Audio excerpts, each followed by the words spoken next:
Mwalimu, unasemaje? Kidega amemrushia barua Shakira na Nishare.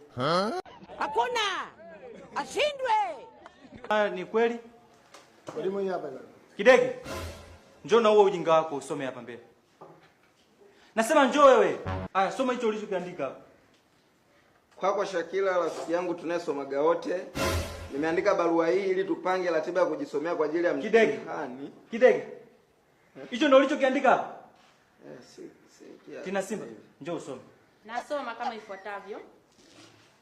Kwako kipenzi Shakira Saleh Mkanga, nimeandika barua hii nikiwa najielewa kabisa.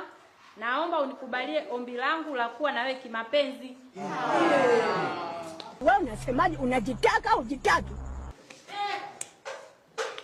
Kama ukinikubalia na kuahidi mwalimu yoyote atakayeingilia mapenzi yetu nitadili naye sahani moja. Nimekuwa malaya ujue sasa.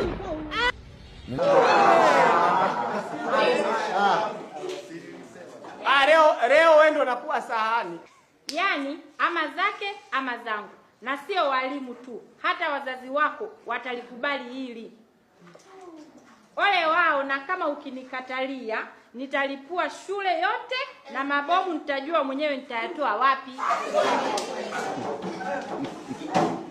Ikiwa na wanafunzi ndani yake, na sitokimbia kesi yoyote. Kidege tusomee wapi? Uchome shule tusikana. Akamalizia na kusema ya kwamba nakupenda Baijasusi Kidege utawala.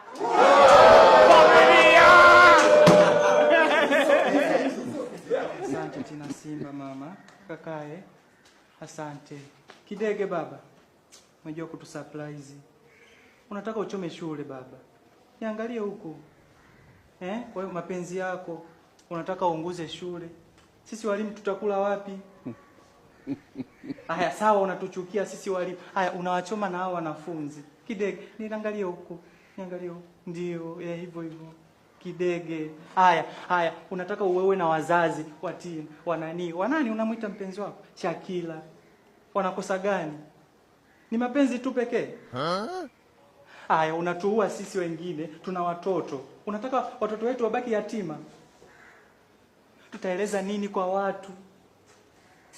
Muone sura yake jamani. Yaani kadogo lakini mambo kanayoyaandika ni makubwa. Ili kwa kweli Kidege nimeshindwa kulistahimili mwenyewe. Twende ukawasomee na walimu wa hesabu kule ofisini, ukianzia kwa mkuu wa shule. Ajue nia yako ni njema tu au ni mbaya.